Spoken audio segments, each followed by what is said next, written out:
Hello, très cher investisseur, j'espère que tu vas bien. C'est toujours un plaisir de te retrouver aujourd'hui dans cette nouvelle vidéo. Et on va parler de stratégie fiscale et de quelles sont les stratégies qu'il existe et comment commencer selon moi. Voilà, c'est que mon avis et ça a des avantages et des inconvénients comme toute chose dans la vie et le but du jeu c'est que tu les comprennes pour qu'ensuite tu puisses faire tes choix. Avant ça, comme d'hab, je t'invite à t'abonner à cette chaîne, à la partager. Au plus on sera d'investpreneurs, au plus la communauté va grandir, au plus il y aura de bienveillance et de personnes heureuses grâce aux investissements immobiliers. Donc, écoute, mets un pouce à la fin de cette vidéo aussi. Donc, du coup, si tu t'intéresses aux investissements immobiliers, tu dois déjà savoir que grosso modo, tu as deux stratégies. Ou tu achètes en nom propre ou tu achètes au travers une société. La société, là j'ai pris le cas d'une SCI imposée du coup sur le régime des impôts sur les sociétés, mais la logique fiscale serait la même si c'était une autre type de société. Après, quel type de société utiliser, c'est un autre débat. Bien que, en fait, pour moi, il n'y a pas vraiment de débat parce que dès que c'est pour faire de l'immobilier, ben, l'objet civil, c'est la SCI. Voilà, à moins que ce soit pour revendre des petits déjeuners, ben, c'est sûr, à ce moment-là, on peut le faire sur une société commerciale. Mais voilà, soit dit en passant, on va comparer le régime de loueur en meublé non professionnel, et je ne parle pas du professionnel là non plus, parce que c'est un stade après, et les premiers investissements que vous pouvez faire en SCI. Parce qu'effectivement, il n'y a pas de bonne ou mauvaise stratégie. Mais le tout, c'est de comprendre. Et du coup, il n'y a rien de mieux que pour comprendre que de prendre un exemple chiffré. Du coup, j'ai pris un immeuble. Un immeuble de 200 000 euros, on va dire, qui fait 2 000 euros de loyer par mois. Parce qu'il y a 5 lots, chaque lot génère 400 euros de loyer, en simplifiant. 200 000 euros pour 2 000 euros de revenus locatifs. Bon, voilà, moi j'ai la méthode où je fais x10. Déjà, je suis à 10% en brut. Bon, c'est OK. Ensuite, 200 000 euros de coût total. Aujourd'hui, ça fait dans les plus ou moins 1 000 euros par mois. 1 000 euros par mois, 2 000 euros de loyer. Donc, tu as un cash flow brut de 1 000 euros. Et dans ce même exemple, voilà, je ne dis pas que c'est en courte durée ou que c'est de la colocation ou qu'il y a des charges, voilà. Mais en prenant dans l'exemple, on va considérer que 1 000 euros brut, ben pour faire un chiffre facile, on arrive à 500 euros de cash flow net tous les mois. Une fois que tu as payé la mensualité qui englobe les travaux, les meubles, les frais d'agence, les frais notaires. Une fois que tu as payé les charges d'exploitation pour la délégation, par exemple, les autres charges type taxes foncières, etc. 500 euros, voilà, c'est quand même assez conséquent. Et les impôts. Mais les impôts, dans ces deux types d'investissements, comme tu as fait des travaux, et comme tu utilises l'amortissement dans les deux, LMNP et SCILIS, en fait, tu n'as pas d'imposition. Alors, pendant un certain nombre d'années, ça va dépendre du cas par cas, mais on part là sur le principe où, voilà, pour 4, 5 ans, 6 ans, voire même 7 ans, normalement, avec des travaux et l'amortissement, sur ces ordres de grandeur-là, 200 000 euros pour le peu qu'il y ait 40 000 euros de travaux, normalement, tu arrives à minimum 6 ans, voire 7 ans de non-imposition pour ce montant de revenus. Après, c'est sûr que si tu doubles le revenu en mettant tout en courte durée, par exemple, ben, ça va réduire un petit peu la durée. Donc, ce qui nous intéresse à nous, c'est de savoir, en termes de rentabilité, qu'est-ce qui se passe. Si tu prends du LMNP, en fait, 500 euros de cash flow net par mois, ben, ça fait simplement 6 000 euros à la fin de l'année sur ton compte bancaire. Ce n'est pas plus compliqué que ça dans cet exemple-là. 6 000 euros net à la fin de l'année sur ton compte bancaire. Si tu prends la SCI-LIS, c'est un peu plus compliqué parce qu'à la fin de l'année, tu auras toujours 6 000 euros de cash flow net sur le compte de la SCI. Ils ne seront pas sur ton compte bancaire à toi. Si tu veux les sortir, tu le sais, tu as deux options. La première option, c'est les dividendes. Là, le prélèvement forfaitaire unique à la Macron. Ça veut dire 30%. Bon, si tu n'es pas imposé tu peux peut-être arriver à faire un petit peu moins si tu es imposé à 14% sur ta tranche marginale d'imposition. Mais on va dire 30%. Ce qui veut dire que une fois que tu as sorti l'argent de la SCI et que tu as payé les taxes et les impôts, il te reste 4 200 € en net. Et ça, tu peux le faire une fois par an si tu es en résultat comptable positif. C'est-à-dire que, je t'ai dit, tu ne payes pas d'impôts, mais pour ne pas payer d'impôts, il faut que tu sois en résultat comptable négatif. Donc, en gros, tant que tu es en résultat comptable négatif, tu ne peux pas te sortir ce dividende-là. Et ensuite, en net, il te reste 4 200 €. Et là, tu as tout payé. Ou alors, deuxième option, tu peux utiliser un salaire. Tu peux te verser un salaire de par ta société, même si c'est une SCI, à titre identique qu'une société commerciale. Sauf que là, en gros, c'est 45% de charges et de taxes. Donc, même pour simplifier le calcul, on va dire 50%. Ce qui veut dire que sur les 500 € de cash flow net que tu génères par mois, si tu te verses un salaire, en fait, si tu te le verses la totalité en salaire, en net, tu n'as plus que 250 €, soit 3 000 € à l'année.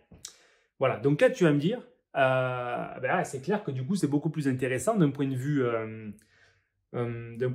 purement trésorerie, en fait, d'être en LMNP. Et oui, tu as raison, en fait.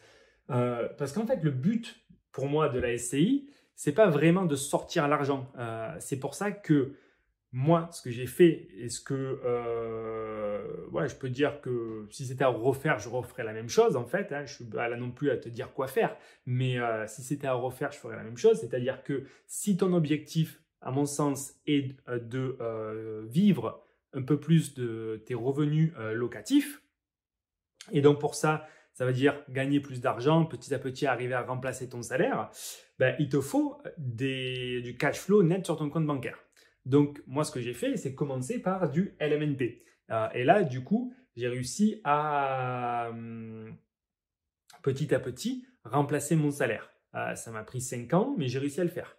En utilisant les différentes stratégies qu'il existe, colocation, courte durée, immeuble, notamment une stratégie dont je te mets le lien en description qui vise à faire 1 000 € de cash flow net avec un seul investissement. Donc ça, tu as accès à une conférence, tu peux regarder, c'est ci-dessous. Tu t'inscris et ça se passe mardi. Il t'aura tous les détails pour mettre en place cette stratégie-là. Donc du coup,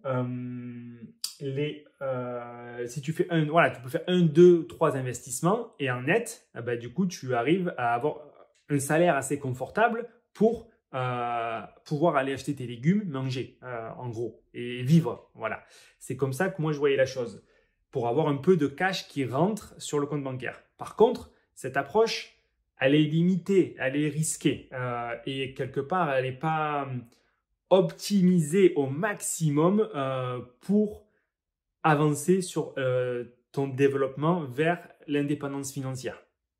Pour ça, il y a un seul moyen qui te permettra de le faire, c'est les sociétés, les investissements, donc du coup, pour faire simple, avec des SCI.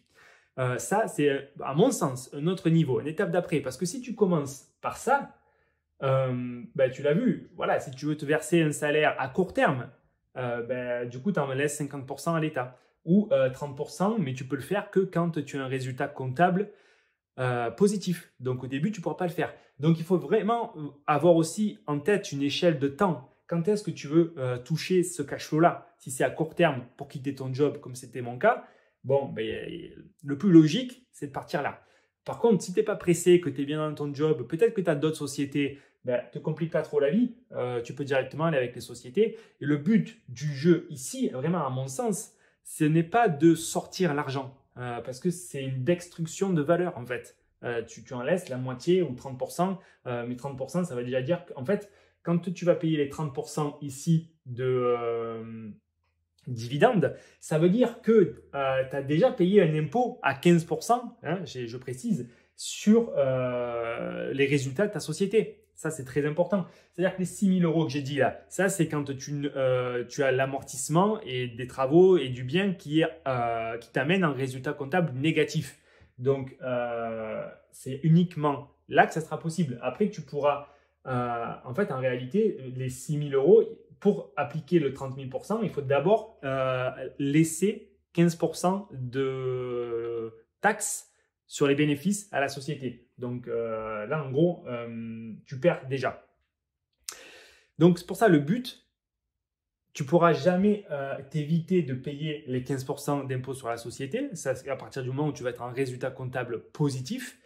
Ensuite, tu pourras décider de payer tes 30% ou pas. Mais le but, à mon sens, c'est purement de te payer les 15% d'impôt sur les sociétés et ne pas utiliser ces deux options-là parce qu'après, c'est de la destruction de valeur. Par contre, tu vas pouvoir, à partir du moment où tu commences à avoir pas mal de biens, associer des charges à cette société-là. Et c'est là où ça va devenir un peu plus intéressant et tu auras réparti les risques entre une très bonne rentabilité qui est une niche fiscale. Aujourd'hui, elle est ce qu'elle est, il faut l'utiliser. On ne sait pas si ça va durer, c'est vrai, mais bon, à ce jour, ça existe toujours. Et je pense que c'est comme un Pinel, hein, quand on s'engage sur un Pinel, on part sur 6, 9 ou 12 ans.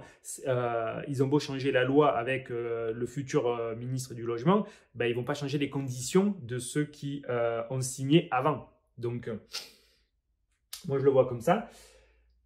Par contre, il faut diversifier les risques autant que possible.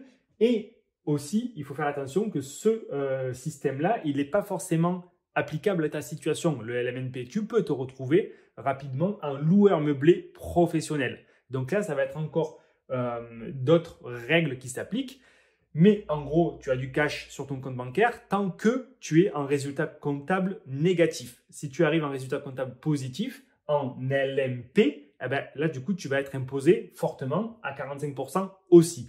Mais la différence, c'est que tu pourras toucher le cash même si tu es en résultat comptable négatif. Chose que tu ne peux pas faire ici, en fait. Voilà, donc à mon sens, si c'était à refaire, ben, je referais exactement la même chose, c'est-à-dire on ne met pas tous ses œufs dans le même panier.